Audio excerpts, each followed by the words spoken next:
Vuli Nela Emakoko. Hello. What is Johannesburg if you don't pay tribute to Mama Brenda Fassie? She made our childhood. Remember far away in Cameroon how much of her songs we danced to as children growing up. I can't imagine that the fact that I'm here today means that if I was here when she was around, if I was here today and she was alive, maybe I would have watched her perform. Brenda Fassie moved Africa. I think it was one of my first exposures to music from elsewhere apart from my small country where I was growing up. I remember how elaborate the cover of her album was with these strong colors and everything. And she was such a passionate singer, and it's just so beautiful to be able to sit here.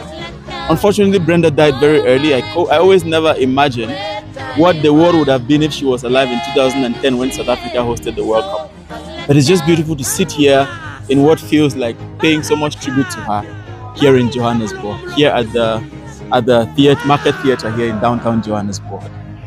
Okay.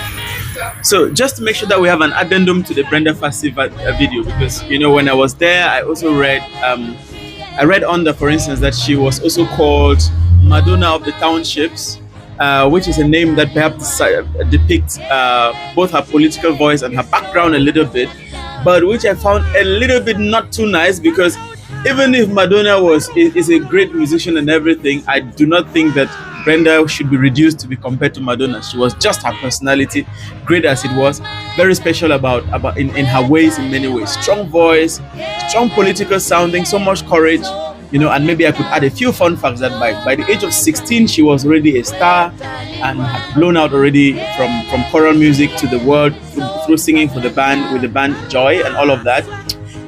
She had the courage to be political. Her songs contributing to the apartheid struggle was very, very important.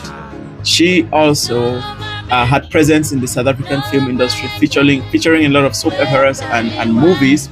And I remember when she died, the news, the way it resonated everywhere, was a testimony of what a great musician she was, and the strong influence she had on bringing the African pop scene to the world. And yeah, I just wanted to make that small addition to have it there. That most often it doesn't do us any good as Africans if we compare our own greats to America's great or European great in subtle words, in words that make them a little bit. So if a musician is great, they are just great. If a performer is great, they are just great in their personality. They don't need to be small Michael Jackson or Michael Jackson of West Africa or Madonna of the Townships.